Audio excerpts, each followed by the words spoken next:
Ladies and gentlemen, welcome to the Garage Gym Athlete Podcast. I'm your host, Jerred Moon.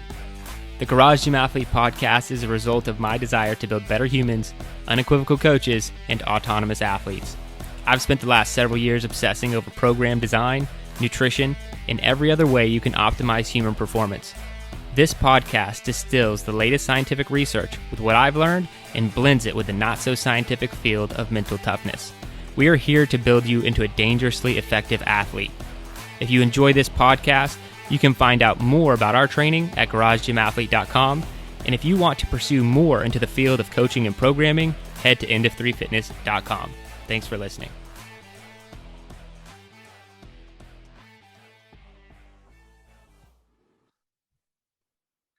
All right, ladies and gentlemen, welcome to the Garage Gym Athlete Podcast. Jerred Moon here with Ashley Hicks, Joe Courtney, and Kyle Schrum. Everyone, welcome. What's up? Everyone. Whole team. The whole team. No one else on the team. Yeah. All right, let's get into it. So we're talking male versus female today. So the actual study name is Resistance Training Induces Similar Adaptations of Upper and Lower Body Muscles Between Sexes. So that's what we'll be covering there. We'll get into the topic for the day, and we're going to be talking about 300 travel workouts, not 300 different travel workouts. No, we are listing 300 travel workouts. Yeah. All of them. One. It'll take a while. So if you are familiar with the Daily Over Decades Challenge, if you're not, you can go to dailyoverdecades.com, get started at any point in time during the year. A lot of us are already pretty far into it here in February. So yeah, we're going to be going over our travel workouts for these workouts. So it's really like 200/300 because that's the calories you need to hit, things that we do to like make sure we're hitting our time and all those things. And it's come up a lot in the community. So we figured we'd help everybody out with kind of what we do and how we tackle things when we travel. And then of course we'll cover a Meet Yourself Saturday workout. And this week it's Under Pressure. So I already said the study name. We get right into it. There were 18 subjects, 9 male and 9 female. They were untrained or detrained people. So yeah, let's call them subjects and not athletes. But the big reason I'm going to try and like start when I go over these studies, just like break it down as small as possible, as simple as like what the hell they were doing. And my big picture on why they were doing this is just, should there be a difference in programming for male or female? And I feel like that's kind of what they were trying to answer. And that's basically it. That's kind of what we're talking about today. How the study went, it was the squat and curl program. So really just hitting up some squats, hitting up some curls. They tested everybody at the beginning. They had a 2-week familiarization period, which is pretty typical.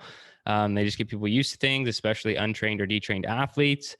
They tested again after the 2-week familiarization period. And then they had a 7-week program, which was kind of broken into 2 protocols. The first protocol was 3 weeks long. They trained twice a week, and they did 3 sets to failure at 60% of their 1 rep max, which were tested at the beginning. And they would do 2 minutes rest between sets. And really, they're just doing squat and curl variations. And then the last 4 weeks, they really ramped it up. They did 2 times a week, 4 sets to failure at 70% of their 1 rep max, 2 minutes rest between sets. And then they tested at the end. And the big takeaway was there were some similar results. Like they give it away in the title of the study. Study is Resistance Training Induces Similar Adaptations of Upper and Lower Body Muscles Between Sexes. So you kind of already know that that's what their takeaway is, but I think we can dive into it a little bit further. We talked about this recently with muscular endurance being different for females. We've talked about overall endurance being different for females versus males. And then here, they're like, well, it's similar when you look at like, the relative strength or gains and stuff. And so I want to talk about absolute and relative strength a lot more today. And then also kind of what I think of the programming is going to be my approach here, and not as much the takeaway that they had, which is just do it all the same. It's fine. So I'll jump into that a little bit more. But what'd you guys think of the study? I like the 2-week familiarization. I think it was a good kind of first step basic type study, but that's kind of all it was to me, was just like, hey, cool, we got a comparison in. They did the same training, they saw similar gains. But, and I know you'll go into more programming, but like the programming was pretty trash. It wasn't even really programming. It was just, hey, just do this to failure. And that was that. So it was good to get a comparison. I did like it. I think it would have been good to see if they had any sort of like for next step for any sort of nutrition plan. And then just because like, to me, if you're going to equate them, then you need nutrition should be a factor as well, because it's probably more likely that women are going to undereat, especially if they're training and doing all these things. So that would have been cool to see. And then also a better training program. But one thing that was talked about, which I kind of just took this from simple to a bit complex, was the amount of lean tissue, the amount of lean mass that they had. And because men typically have more lean mass, it's like strength gains per lean mass. And then it just got into a whole different world of things I didn't understand, but were interesting to talk about. So not a whole lot of takeaways. I mean, I'm glad I did a squat, but squats and curls, it's kind of funny that they chose those two very sexy lifts. Yeah, there's not, I thought I had one more thing, but that's really is kind of straightforward. And also for another study or something that I think would have been better is, especially because the one that we did a couple weeks ago for how women have better strength endurance and men had better overall strength, is equating volume or relative volume a part of the strength program or part of programming. But I'll let somebody else. I don't know if you're going to do more of the programming there, but Kyle, what you got? Yeah, for me, there wasn't a whole lot to take away outside of some programming issues. I did learn that some people apparently call preacher curls, they call it a Scott bench. Yeah, that's what the authors of the study kept calling it. They kept calling it Scott bench, and I was like, "What is this? I have no idea what this is." Anyway, I didn't notice that. It's a preacher curl, so that's what they're doing. It's a preacher curl. So after I got through that, and I could actually visualize what it was they were doing. Anyway, also something to take away from this study is they were untrained subjects. They were not allowed to have done any resistance training within 8 months prior to the study. And so, which is also, I'm glad, I'll echo what Joe said. I'm glad that they did the 2-week familiarization instead of just throwing them into this thing, cold, which they will typically do that anyway for studies. But these are untrained subjects. So people who have not been resistance training for a long time, and that's a caveat that we always bring up when we see studies like this, is that people who are untrained or people who are inexperienced are always going to see big gains. And that's what they saw. They saw some significant gains over the 7-week intervention. So that's something to always keep in mind as well. But it did just point out to me one thing that you need, if you're gonna train regularly, you need a good program. And again, we keep alluding to it, but that's something that I think that you need. I was not really a fan of them like putting inexperienced lifters, through lifting to failure. And I didn't think that was a good approach. But anyway, those are my takeaways. Just saw similar results. I think it's also going to be person specific. And I think when you're actually coaching people, you need to take that individual's goals and that individual's physiological makeup into account when you're programming for them and when you're training them, when you're coaching them. I think that's what this boils down to as well. But anyway, I don't think anyone has to be afraid of resistance training. You can see similar results no matter who you are. Ashley. Yeah, there's not much more for me to cover here. The boys pretty much hit it all, but yeah, they only train twice a week and saw results, but I think Kyle made a good point of like taking away here that these people are untrained. So we always talk about how if they are untrained or somebody that is just starting, typically you're going to see faster results, right, than someone who is continuing to train. So just take that into consideration. They both saw increases in their 1 rep max and muscle thickness. I think for me, like, I think we all know that relatively, like the strength gains, sure, both went up. And obviously, absolute men are going to lift more than women. That's just how it is. But to me, it just shows that it's beneficial to continue to weightlift for females. I think weightlifting is a fabulous way to train and to continue to just stay healthy and just on this journey of for the rest of your life, versus I feel like a lot of females tend to go to cardio when it comes to when it comes to training. And I just really want to, I wish I could just wake people up, especially the female community of, weights make me bulky, weights make me this. And I just feel like you would actually see phenomenal results if you, again, adhered to a programming that, was programming to help your needs and not just, exactly what the guy said, going to failure. So that's my takeaway from this. I'd say just to piggyback a little on that, on the female aspect and the I guess stigmas or the reservations they have. I was surprised with the study that the muscle thickness was the same for both. And I know there's going to be females out there that would not like to see that because they don't want to get bigger. They might want to get stronger, but not bigger at all. But these are untrained people. And anytime you're doing an untrained person, they're going to have that initial inflation. So this study was, at first I was thinking that it was good to have untrained because of the strength portion, but then over a longer period of time, it would have been better to see what the actual muscle thickness comparison, what it did and what it did to actual lean mass and fat mass over a longer period of time versus, comparing the two versus just that 7-week small sample size. Because I think over time, men would probably get bigger, but I'm honestly not sure. And then I think the lean mass to fat mass would also be an interesting comparison, considering women typically have more fat mass. So that was just another thing that I noted. All right. Let's get into the programming a little bit more. So the first thing you understand is the difference between absolute and relative strength. Because if you look at absolute, I don't think that there's a big surprise here. So absolute is just weight on the bar, size of the muscle.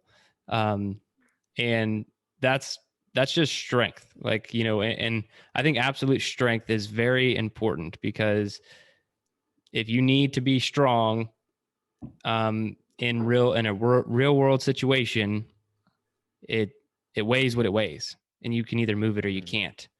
It doesn't really matter if this is 47% of your body weight and you can still, like, it doesn't matter, so absolute strength is very important no matter if you're male or female.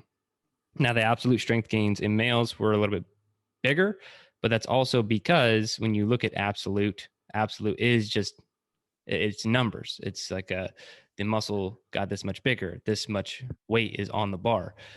So that's one thing you need to know. But when we look at relative, it's similar between sexes. And what you're talking about, Joe, the muscle thickness doesn't necessarily mean a female would get super bulky. Sometimes it can just be the density of the muscle has increased. But how visible that is to like the naked eye, I'm not really sure. They're having to use instruments to measure this shit. So it's not like, yeah, I could definitely tell, and so that's one thing that I think that this study actually is more in favor of helping alleviate some of those fears that women tend to have about what Ashley and Joe are both hitting on, of like, I'm just gonna do more cardio because I don't want to get bulky, or I don't want to get and that won't happen. guys, it's not going to happen to you either. Yes. You know, Guys unless wish it you're, would happen that yeah, easy. unless you're trying really hard, you got the you got the diet dialed in super well, and you're eating enough protein, it's just not going to happen. It shouldn't be something that you fear. And so I think that this study kind of helps that. Yes, men gained more, absolutely, but not relatively.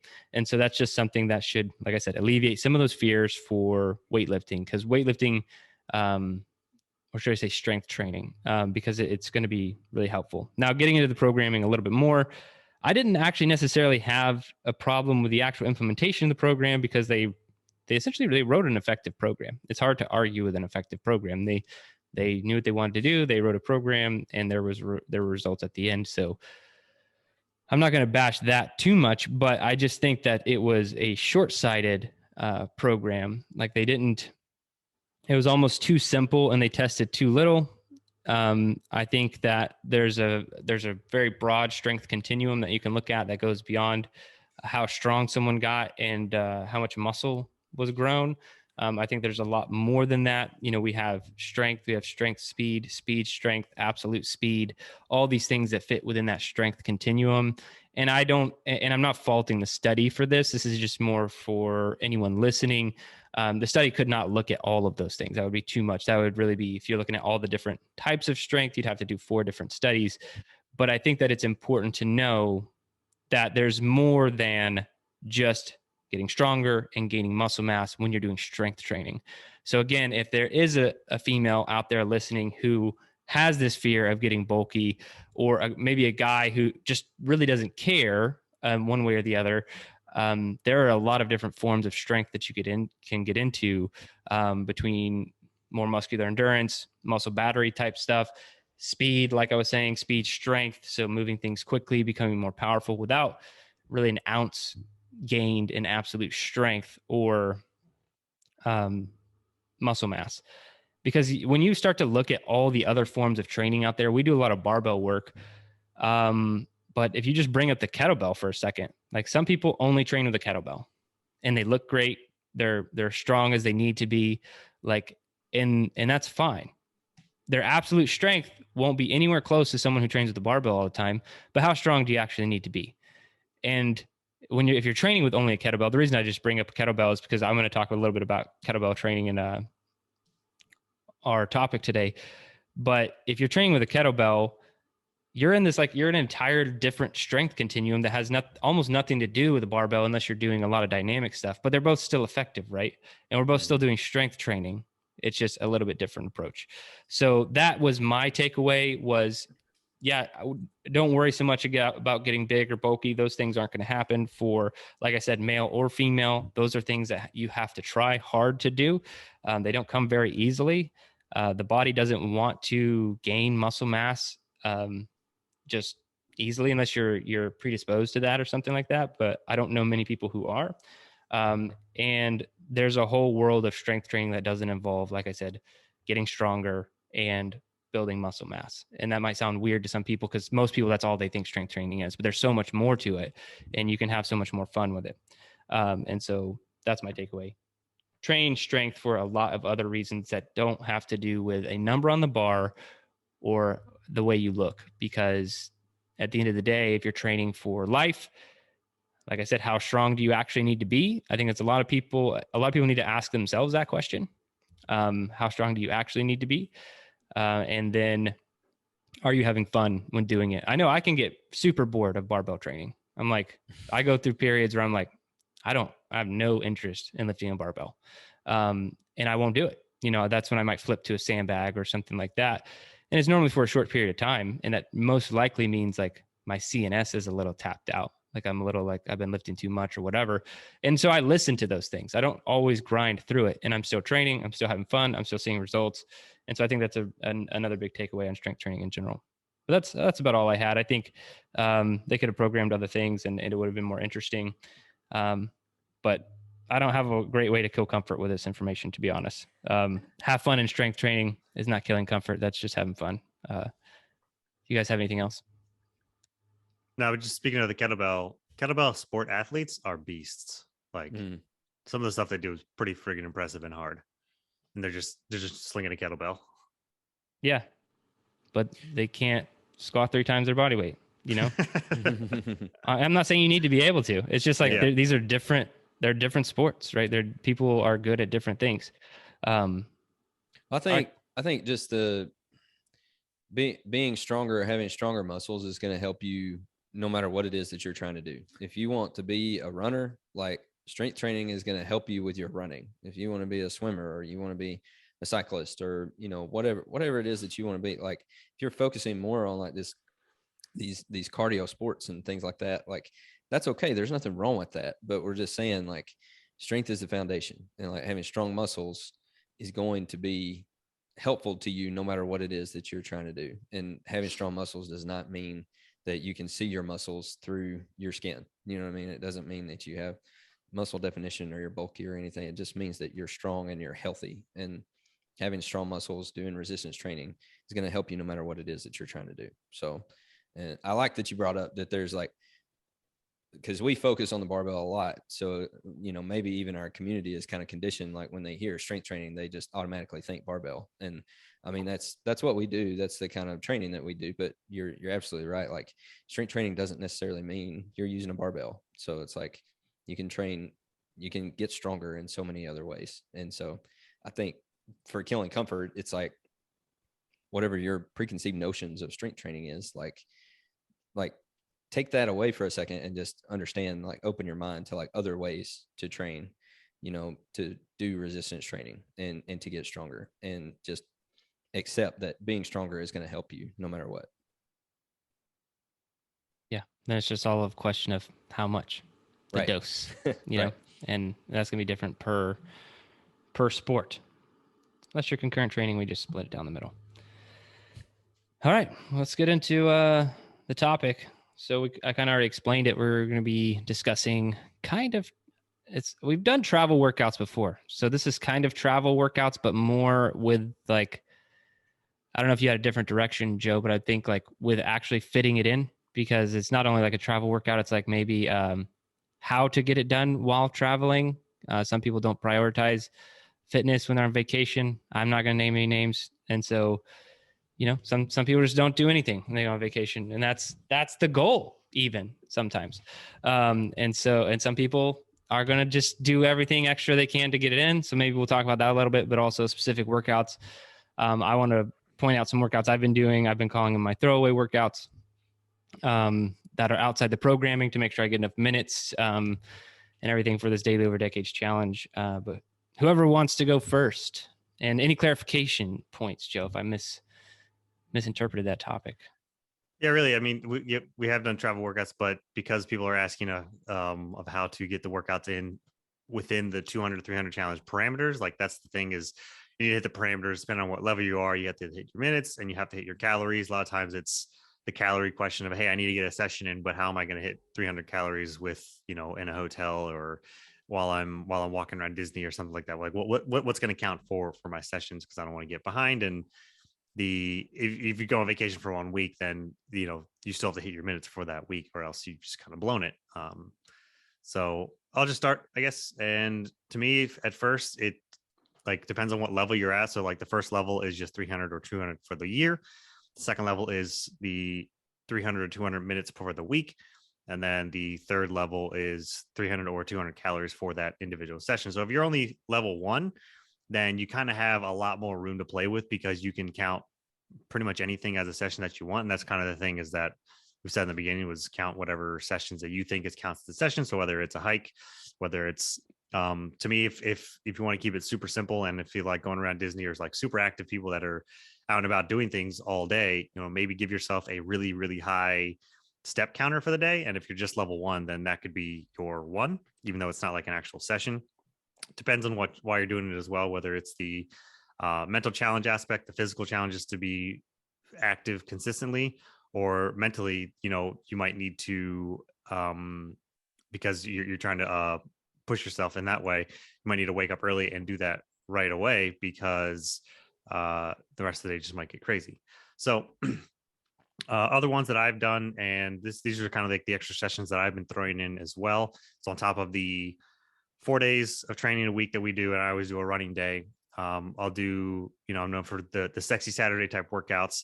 So whatever exercises that I have in mind that I want to do in a superset style, after the first couple, I will superset, or I have supersetted an exercise with burpees. So you do like a set of some sort of dumbbell flies, dumbbell presses. Then you do 10, 15, 20 burpees, just because that's going to get your heart rate up to get those extra calories. And then you rest, and then you just superset it that way, so that you're still getting in some sort of session. It's not too intense, but then you're hitting your burpees just to bring your heart rate up, so you can get that calories toward the end, and you're not, and still not going to take you over an hour to get it. You can still hit it within 30 or 40 minutes, depending on what your supersets are. And then other minutes for that is that if you have one or so days, or whenever you do have a training session, so even if you can fit in like 3 good training sessions, if you can add in more time to do like 15 minutes of zone 2 cool down on top of that session, that will help your minutes for the week. And then also for people that are suffering for minutes, I think you could come together with a alternating Imam, because Imams is every minute on the minute. So you're going to have that built-in rest. And if you stretch over a supersetted Imam for 10 rounds, and then switch to another 10, then that's 20 minutes. And if you're or even 30 minutes, if you're doing it like 15, then that's going to help a lot of minutes, because you have the built-in rest, but you're still doing something. So nothing specific, but just kind of like applicable and like tactical ways to go about planning things that you could do is what I have. Ashley? For me, for this, I just said the good Lord gave you 2 legs. You got a pair of shoes, go on a run. Like, it's, for me, I burn a lot of calories from running or doing that too. So it helps me out. And then you could even do it zone 2 if you need to, whatever you need to do. Runs are great, and you just get outside and go. And if you can't get outside, sometimes if you're traveling and have hotel stuff, like there's at least some sort of elliptical, bike, treadmill. I mean, you can just make it up as you go. You could do like, 15 minutes on each one of those machines, whatever you want to do. I think just as long as you're getting it in and you figure out what you want to do. The one-man system Tabata is always something that I go to. I've said it hundreds of times on this podcast. It's about 40 minutes long. So if you need a 60-minute session, you can always just do like a zone 2 bike or something like afterwards, but it's a really great one to get after. There's a lot of different movements. And then something Scott and I like to do when we are not around anything that has any sort of dumbbells, kettlebells, we just do 5 rounds of 25 reps of each body weight movement. So that could be, sometimes it's only 4 movements, 5s. If you are anywhere that you could do push-ups, sit-ups, air squats, lunges. Sometimes you even have a pull-up for a pull-up bar, or a pull-up bar for pull-ups. I said that backwards. You can even do chair dips or bench dips. Like, there are a million different things you can do. You could add burpees to it. And then do that. And then if you still need minutes and then still haven't burned those calories, guess what I'm going to say? Add in another run.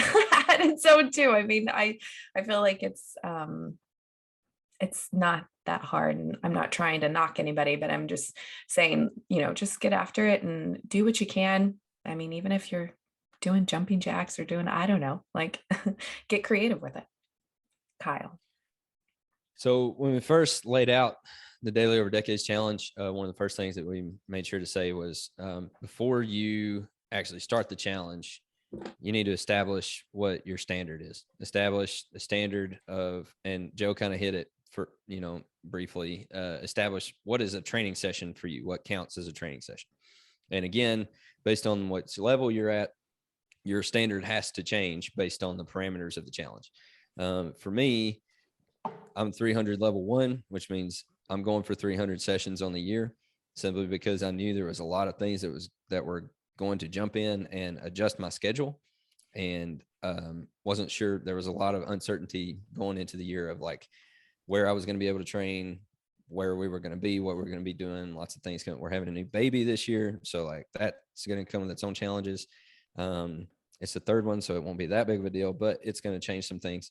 That was a joke, by the way. Yeah. Anyway, that's how I felt. The 3rd one just kind of throw them a life vest and they're in with the There rest you of go. them. You got 2 more to help out too. Anyway, I just knew that there was going to be a lot of uncertainty, which is why I picked 300 level 1. So for me, but the standard that I set for myself is a minimum of 30 minutes continuous intentional movement. And so for me, like walking around Disney does not count as a training session. On my now that's my standard. I had a problem with that too, Joe. That's my standard. I'd say it depends on where you're at. If you are, I get what you're saying. But that's my standard, right? That's my standard that I set for myself. Is it needs to be 30 minutes intentional, as in I have carved out a minimum of 30 minutes of my day, and I am intentionally focusing on a training session. And so that's my standard for myself. And so, anyway, that's my first tip is like, what is your standard? And that's what you need to fall back on when it comes to planning for travel or planning for these unexpected things that come up, things like that. Also, always plan ahead. You've committed to this challenge. So that means you know that you're going to have to be training. You're gonna have to get your training sessions in, whether that means just sessions or it means minutes or it means calories or whatever. Always plan ahead. Like set aside some time before you're going out of town or whatever it is that you're doing, and look at all of the logistics and the obstacles and plan around them. And like Ashley said, there's a lot of, it's really easy to just go on a run. Running sucks. I hate running, and I don't ever want to have to default to just going for a run just because I don't like it. But if I have to, I know I can just go for a run. Like at the bare minimum, I will take time away from whatever it is we're doing, and I will go for a run. That being said, actually, we just went out of town this past weekend, and I took a kettlebell with me because I knew I was going to need to train. I was going to be training while we were out of town. I'm not one of those people that doesn't do anything on vacation anymore. Now that the challenge is here, I'm going to be doing stuff on vacation now, and I'm going to be planning for those things. But I took a kettlebell with me because we were driving. Right now, obviously, taking it on a plane, not ideal. Probably going to change. What I do for that, but I would also say if you're wanting to take equipment with you, bands are your friends. Lots of great things you can do with bands, and they fit easily in any kind of luggage. You can take them on airplanes.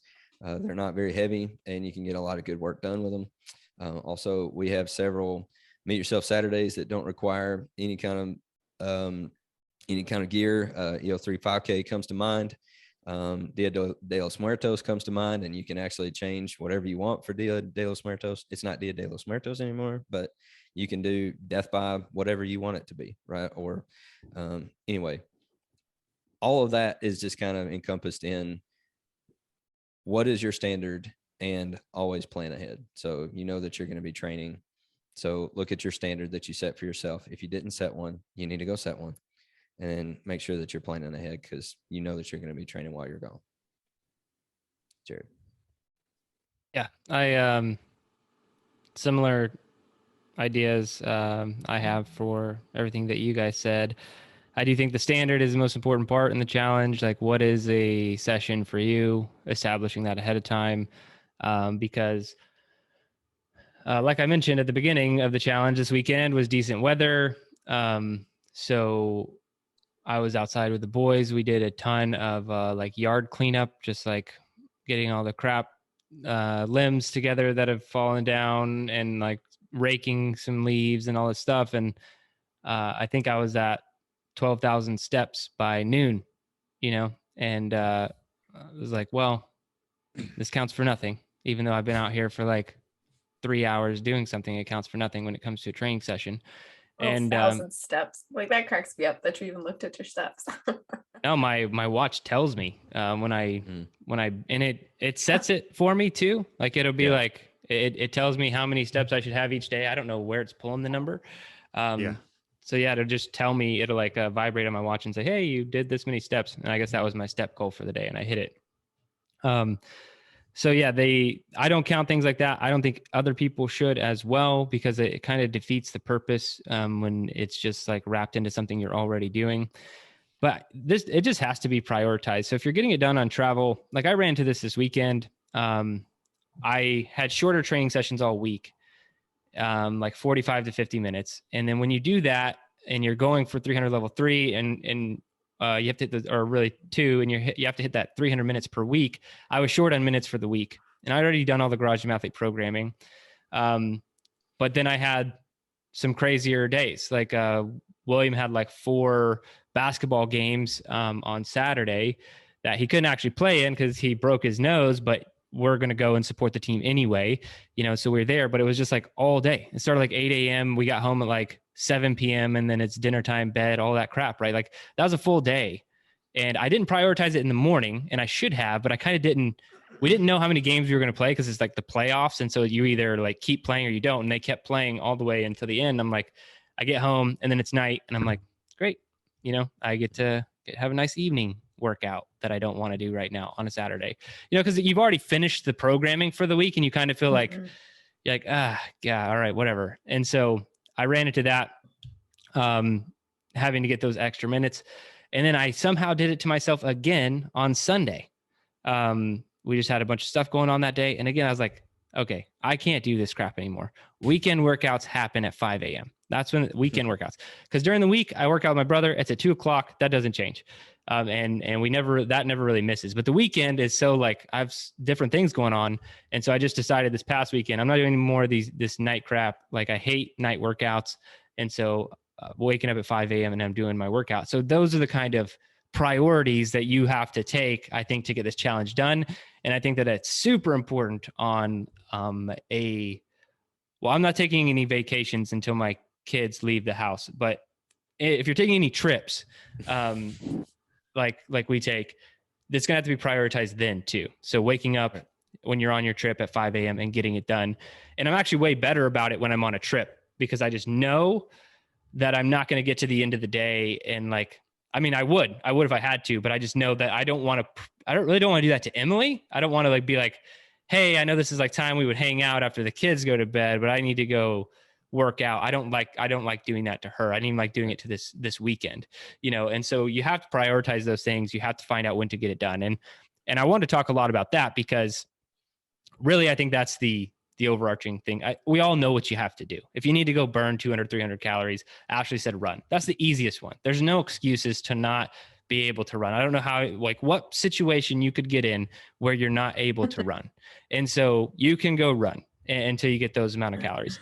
Now, what I've been doing, going back to like my Saturday, Sunday, when I'm done with the programming and I'm not doing a Meet Yourself Saturday at like 8:30 at night, just because for a lot of reasons, I'm not trying to do super intense workouts either right before I go to bed, but if I only do zone 2, that means it's gonna be a lot longer. So I have to like strike it somewhere in the middle. And so the ones I've been doing, I've mentioned this one before, but the 300 calorie capped Murph. So that's one that I do where I basically just do Murph until I get to 300 calories. And so it's not ever actually Murph all the way. It's just it's like a Murph for time, but it's a Murph for calories. And then when I get to 300, I just cap it and I'm done. And then literally you can look at those training sessions and it says like 304 calories. Cause I'm like done, go to bed. Like, how long does that take you? I think the last one was like somewhere in the 20-minute range, like 20 to 30-minute range, like 24, 25 minutes, something like that. Okay. And that's because I'll start it in zone 2. I'll be in zone 2 for like a majority of it.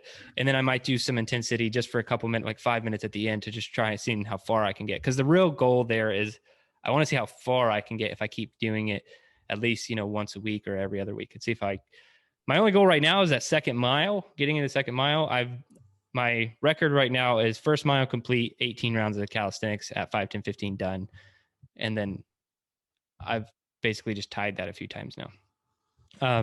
So that's that one. And the other one I've been doing, Kyle mentioned kettlebell. We don't do very many road trips, to be honest. Texas is so far away from everything. I can drive 13 hours and still be in Texas. If people don't understand how big Texas is sometimes, unless I want to go to Oklahoma, which there's no reason anyone would ever want to go to Oklahoma. I'm not driving anywhere. We drive to Florida sometimes. And when we do that, I do bring a kettlebell. So bringing a kettlebell, I think if you're driving, is phenomenal. And that's something I've been trying lately. So I had 2 throwaway workouts this weekend. I did my 300 calorie capped Murph, and I was like, well, I'm not doing it again. And I only needed 9 minutes. on that this Sunday. So I needed 9 minutes, but I can't go do a 9-minute workout because the minimum 300 calorie comes in. So I had to do a 300 calorie workout. And I just did kettlebell swings. I did kettlebell swings until I got to like 300 calories. I don't know how many it was. I really didn't count. And I would take breaks. I was doing one arm swings in sets of 10. And it's surprising how many calories you can burn with a kettlebell swing. So I think if you have a kettlebell, like it is a phenomenal way to burn calories, and it doesn't suck as bad, to me at least, as just running on a treadmill for 300 calories. Like I almost have a mental block with that now. I think I did that like 2 times when the challenge started, and I had these quote unquote throwaway workouts, and I was like, I'm just going to go run for 300 calories. And I get like 150 calories into that, and I'm like, I hate this so much. Like I just hate it. I don't enjoy it anymore. If I'm running outside, it's a different story. But the treadmill, I just can't do it. I don't know. I just hate it. But if you program like run 5 miles, for some reason, I could do that on a treadmill. But it's these throwaway workouts that mess with my brain, that I'm just sitting here looking at calories on my watch tick away. And I'm like almost a half mile. How does this be 9 calories? That doesn't make any sense. And you start all that mental self-talk and all that. Anyway, yeah. So kettlebell swings are awesome. And going back to the study and kind of tying it into this, strength training is amazing for burning calories. And it's super easy. And I've noticed this because on Hard to Kill, we've had a lot of almost strength only sessions, like not a mixed modality thing. So like strength only. And we can get halfway through the workout and I'll already be like at 275 calories, 300 calories. And it's just amazing because the intensity level on these sessions is super low. It's like my heart rate's not like it's really a zone 2 session. We've talked about that, but don't always think like, oh, I have to go burn 300 calories. Like, how can I get my heart rate up, and think about intensity and all these things, or cardio only. Like you could just go sling a kettlebell. You could do some pull-ups. You could do all sorts of stuff. So just think about trying to do some strength training too in this travel situation, because if you were to find a pull-up bar or a tree branch or a playground where you could do some pull-ups, do push-ups, do squats until you get to 300 calories, and you'd be surprised. Or 200 calories, either one, right? But I have found that 300 calorie mark for me, it's a legit session every time. Like when we read the book, The Art of Impossible, I really liked his, I forgot what he called it. It's like the minimum effective dose or whatever that you do every single day. I don't know if you all remember that, but he had like a minimum threshold that he held himself to for physical activity. And I think his was 200 push-ups or something like that. And I kind of adopted that after I read that, where if I wasn't able to work out in a day, I would do one portion of Murph. That was kind of like, I was like either a mile or the pull-ups, the push-ups, the squats, not the whole workout, just a part of that was like my minimum. If I couldn't work out that day, that's what I'd get done. But I had to completely abandon that this year because running 1 mile is not 300 calories. 100 pull-ups is not 300 calories. 300 squats, not 300 calories. 200 push-ups, not 300 calories. So I had to find other ways to start burning those. And so that's what I'm finding now is like, what's the minimum effective 300? And I never finished a 300 calorie session. And I'm like, that wasn't really a workout. It wasn't really a training session. It always is a training session. And so those are tough. And so when you're on vacation, I know that can be tough too, because you can't just knock it out fast. There's like a certain amount of work that has to be done, but you just have to prioritize it. Wake up at 4 or 5 a.m., whatever you have to do and get it done. I hope your heart rate monitor is accurate so you can count for all those calories. Yeah. Or just do the math yourself. Just pull up some heart rate calculation, calorie burns. Yeah. Just do the math every time. All right. Let's talk about the workout. I'll brief it. How about that? Yeah. You can't like come in with a workout and then not be the person. Yeah. I wanted to brief it. That's why I said that. No. Under pressure. So you are going to complete 200 kipping pull-ups or 100 strict pull-ups for time. Here's the kicker. First of all, for time, there's a 35-minute time cap. And the other kicker is if and when, so not if, but when. When you drop from the pull-up bar, you will complete 100 double unders or 200 single unders. So every time you drop from the bar after doing your pull-ups, you will do either double unders or single unders, whichever one you're going to do. So 35-minute time cap. That's it. Simple, not easy. And I think we've covered this before, the hypothetical situation of hanging like by a your bat. feet from the pull-up bar. Yeah. That was one of my tips is just don't do that. Don't do that. Like, your tip is not be a bat. Yeah. My tip is don't try to hang upside down from the bar. I think that's going to be more effort than it's worth. So you're going to be doing double unders. That's just going to happen. You're going to come down from the bar. So come down from the bar, do your double unders, get back up there and do more pull-ups. I think this one fits in perfectly with what we talked about today. If you have a jump rope and a pull-up bar, I guarantee this is a 300-calorie workout. 100%. You ain't wrong. 100%. And this could be your go-to if you need a travel workout. All you really need to bring is a jump rope.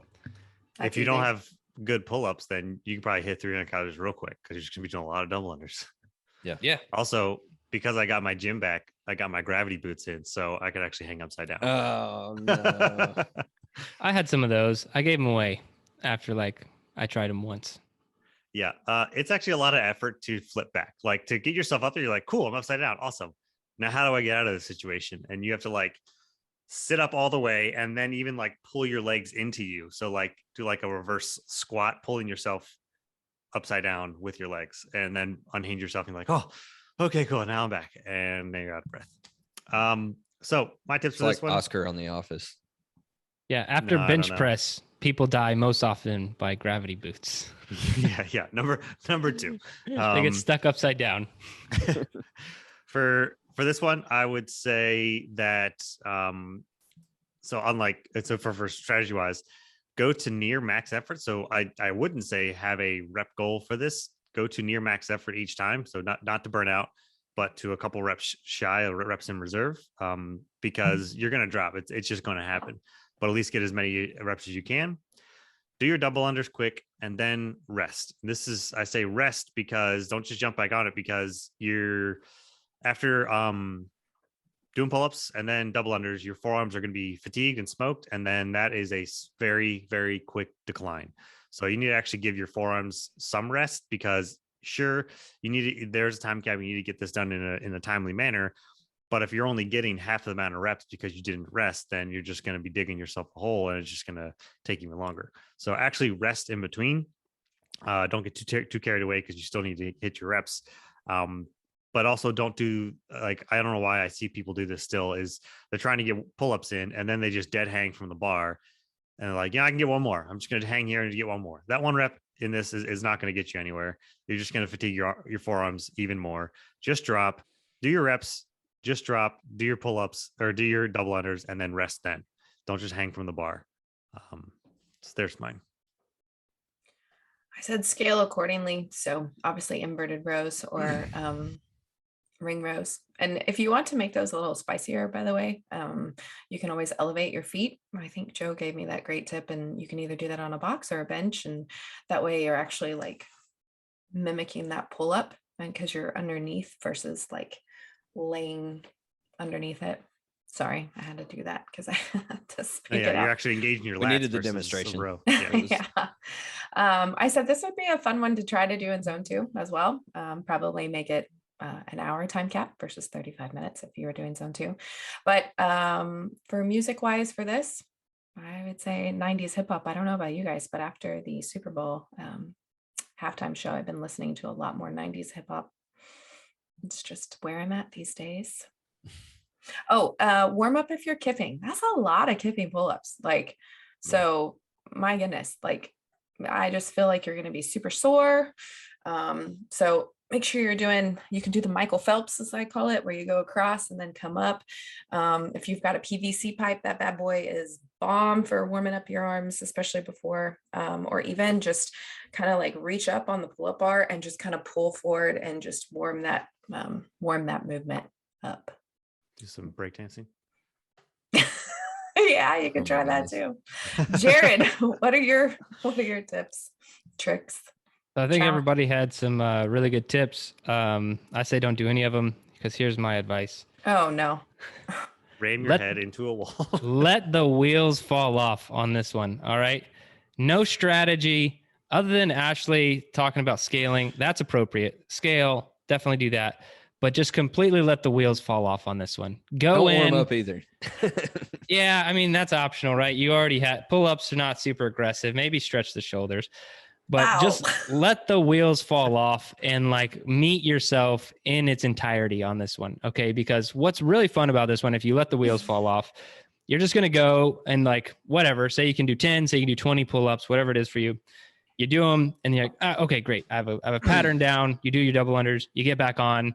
That set's still going to be fine. It's really set probably 4 or 5, 3 to 5. This is where the wheels fall off. And this is where you start doing 1 to 2 pull-ups and you can't actually believe that's all you could do. And then you're having to get dropped back down for 100 double unders only to get back to the bar and do 1 pull-up and then drop down to do 100. And so it's very frustrating. And so, like I said, just go hard, let the wheels fall off, and then meet yourself with the goal being the entire time to finish the workout. So Joe's talking about resting after, none of that. You need to finish. You need to go fast. So there's no real reason to rest after the double unders, hop back on the bar and keep going and keep pushing yourself.